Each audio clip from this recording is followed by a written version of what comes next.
प्रिय मित्रों नमस्कार। त्रिदेव ज्योतिष अनुसंधान में आप सभी का स्वागत है। ज्योतिष के अंतर्गत ये जो क्लासेस चल रही हैं, इसमें ये 5वां पार्ट है। उससे पहले की भी वीडियो हैं, लेकिन जो लगातार पार्ट चल रहा है ये लर्निंग बेसिस पे बिगिनर्स के लिए, ये 5वीं क्लास है। उम्मीद करता हूँ आपने पिछली क्लासें जो हैं जरूर देखी होंगी। नहीं है तो आप जरूर देखिए, क्योंकि इसमें बड़े विस्तृत सूक्ष्म रूप से सिखाया गया है। आज का जो विषय है वो विषय है कि रत्न, मंत्र, धन योग और भाग्य बदलने के रहस्य क्या हैं। चलिए शुरू करते हैं। अब रत्नों के मामले में संदेह रहता है, संशय रहता है मन में कि क्या सच में रत्न पहनने से किस्मत बदलती है, और जो अगर मंत्र उच्चारण जैसे ब्राह्मण आदि करते हैं तो क्या मंत्र सिर्फ धार्मिक शब्द है, उसका रहस्य क्या ऊर्जा का विज्ञान है या कुछ और अगर कुंडली में लिखा है कि धन योग है तो सच में अमीर हो जाते हैं, बनते हैं अमीर। लोग कहते हैं कि मेरी कुंडली में तो धन योग है, उसका क्या कारण है तो आगे जानेंगे। और सबसे बड़ा सवाल है कि आप हम कुंडली के अनुसार या अपनी क्षमता के अनुसार नौकरी करें या अपना व्यवसाय। आज का ये पार्ट जो है आपकी सोच बदलेगा, आपको पता चलेगा कि किस प्रकार से क्या काम करना चाहिए, कुंडली हमारे अंदर क्या महत्व रखती है। जय श्री महाकाल, जय श्री विष्णु। अब सबसे पहले देखते कि बहुत लोग बिना कुंडली देखे रत्न पहन लेते हैं। अब वहां पर होता क्या है कि जो मेरी राशि में मेरी वृश्चिक राशि है तो मैंने मूंगा डाल लिया, मेरी कन्या है तो मैंने पन्ना डाल लिया, मेरी सिंह राशि है तो मैंने रूबी डाल ली, माणिक्य डाल लिया।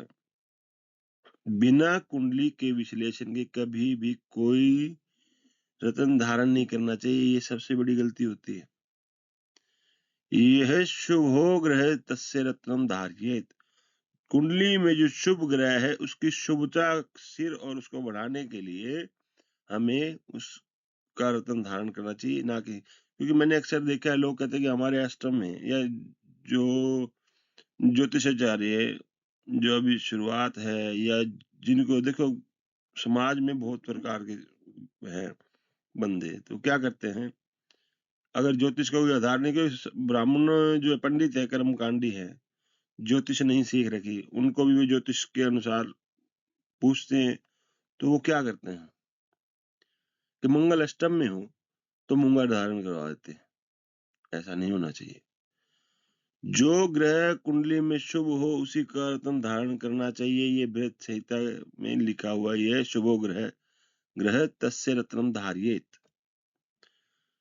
कमजोर लेकिन शुभ ग्रह का रत्न पहना जा सकता है, कमजोर हो लेकिन हो शुभ स्थिति में। पाप ग्रह का रत्न कभी भी बिना विश्लेषण के पहनना नहीं चाहिए, जैसे शनि का नीलम। और धारण का दिन नक्षत्र विधि सही हो, क्या दान करना है, किस समय उसके पूजन करना है, किस समय उसके कोई भी मूर्ति तब तक मूर्ति है जब पत्थर है तब जब तक वो दुकान पे है। जिस दिन प्राण प्रतिष्ठा होकर मंदिर में तो सजीव हो जाते हैं तो उसका प्रभाव हमारे पर पड़ता है। ऐसे ही रतन के साथ है, आपने रतन लिया पहन लिया, सीधे सीधे धारण नहीं करना चाहिए। इसके भी एक विधि होती है, वो विधि उसका उसी दिन उसका मंत्र जाप करके उसके निमित्त दान करके पूजा विधि करके उसके बाद ही रत्न धारण करना चाहिए। उदाहरणतः सूर्य शुभ हो तो माणिक्य, और गुरु शुभ हो तो पुखराज, शनि शुभ हो तो नीलम, बुध शुभ हो तो पन्ना। इसी प्रकार से रत्न जो है ना एम्पलीफायर का काम करते हैं, जो ग्रह जैसा वैसा ही प्रभाव डालते हैं। अब आगे क्या, आगे में कि इनके जो मंत्र हैं, मंत्र उच्चारण होता है, और मंत्र क्या है। अब रत्न धारण तो मंत्र की वाइब्रेशंस क्या है, मंत्र और यंत्र का विज्ञान क्या है।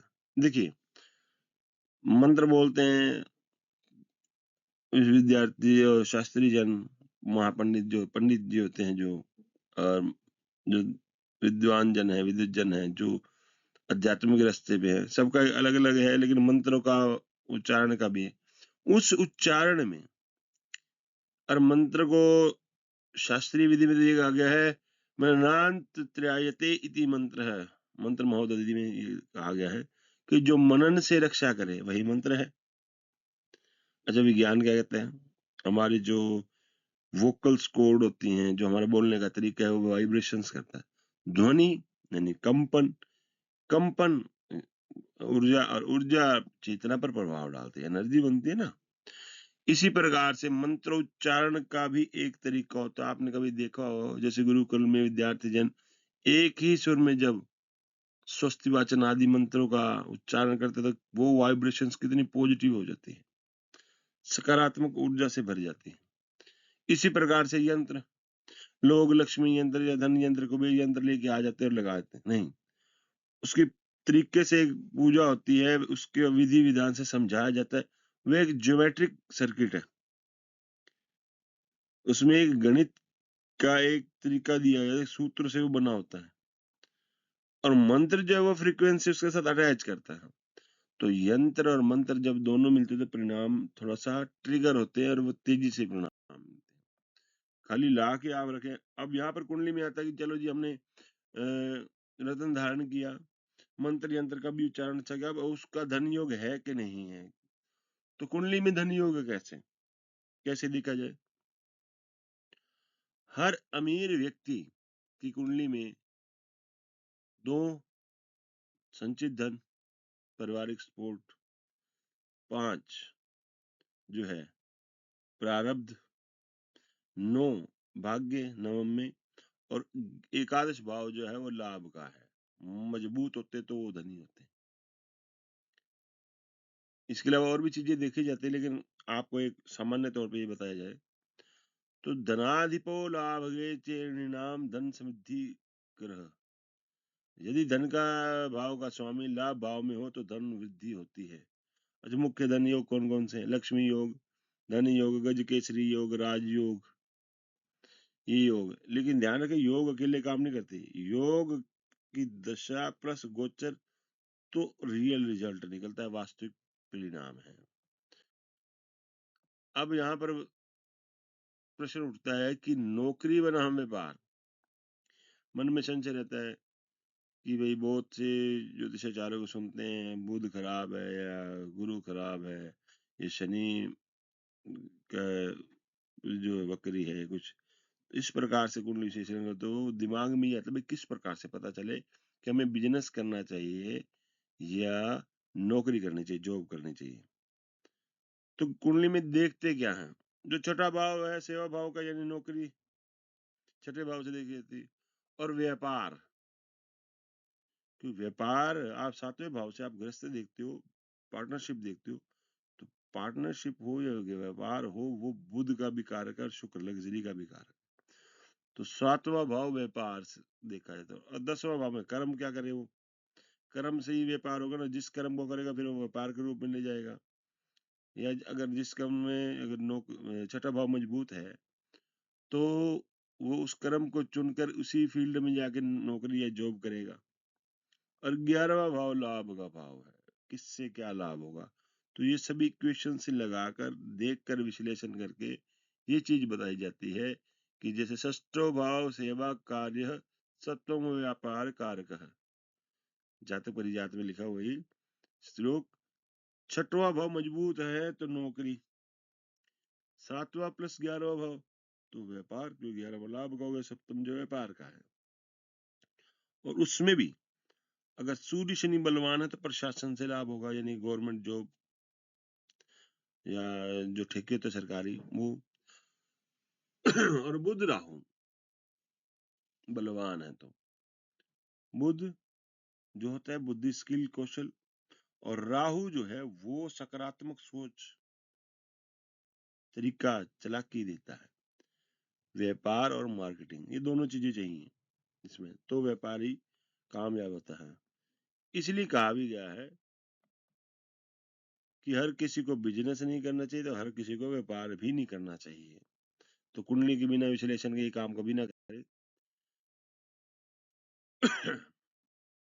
अभी क्या चीज है कि जीवन में भाग्य कैसे बदले, सबसे बड़ा भ्रम, भाग्य बदला नहीं जा सकता। श्लोक है, उद्योगिनम पुरुष सिंघम वयति लक्ष्मी। उद्योगी पुरुष के पास ही लक्ष्मी आती है। जो उद्यम करता है, जो कर्मशील है, कर्मवान है, उसके पास ही तो लक्ष्मी आएगी। भाग्य में अगर आपको लक्ष्मी राजयोग धन योग है, लेकिन उसको कर्म में परिवर्तित नहीं करोगे तो कैसे लक्ष्मी का आगमन होगा। तो भाग्य जो है पूर्व कर्म है, जो हम संचित कर्म लेके आए हैं, उसी को तो भाग्य कहेंगे। भाई ये पीछे से अच्छे काम कर गया तो इसका ये भाग्य बनता है। और कर्म जो है वर्तमान प्रयास है, जो भाग्य संकेत दे रहा है, और उसको परिवर्तन करना तो कर्म है। और दोनों का मिलकर परिणाम बनता। मेरी एक वीडियो पहले भी है, भाग्य, कर्म और ज्योतिष, इस पे आप देखिएगा। तो भाग्य बदलने के 5 सूत्र हैं। किस प्रकार?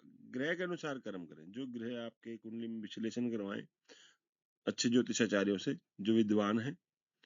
सही मंत्र का जाप करें। उसका मंत्र जो उसको ट्रिगर करेगा, जो वाइब्रेशन आप में और आपका पॉजिटिव करेगा। और दान भी ग्रह के अनुसार ध्यान रखिएगा। किसी में वर्जित दान होते हैं, लेकिन फिर भी लोग दान करते हैं। किसी का चंद्र खराब होता है, फिर भी वो जल दान करते फिरते हैं। और गलत रत्न नहीं पहनना। गलत रत्न पहनने से क्या होगा, वो जो पापी या अस्त ग्रह होंगे तो और खराब करेंगे। सही दिशा में डिसीजन, सही निर्णय। एक ये बिना ज्योतिष के भी है कि सही दिशा में सही निर्णय ले। ये इन्हीं के अनुसार, ये 5 ही सूत्र हैं जो आपको आपकी उन्नति की ओर लेके जाएंगे। और अब आता है कि हमने जो अब तक ये चीजें देखी कि हमारे में क्या है क्या नहीं है। तो रत्न तो तभी काम करेंगे जब शुभ ग्रह हो। मंत्र भी तभी काम करेंगे जब श्रद्धा होगी। श्रद्धावानम लभते ज्ञानम। श्रद्धावान ही ज्ञान का पा सकता है, उसमें श्रद्धा हो। वो कर्म की भी हो सकती है, धर्म की भी हो सकती है। जिस काम में आपका इंटरेस्ट, आप श्रद्धा को आप अगर आज की पाश्चात्य भाषा में हम गए तो उसको आप इंटरेस्ट कह सकते हैं। इसमें भावना तो नहीं, भावना में भाव ना हो, भावना बेकार है। और भावना में जो भाव हो तो भव से बेड़ा पार है। तो श्रद्धा, मंत्र यंत्र भी तभी काम करेंगे। धन योग भी तभी फल देगा जब कर्म हो।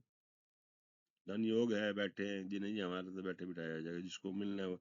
ये सब बनावटी बातें हैं। आपको कर्मशील होना पड़ेगा, तो ही आपको धन योग फल देंगे।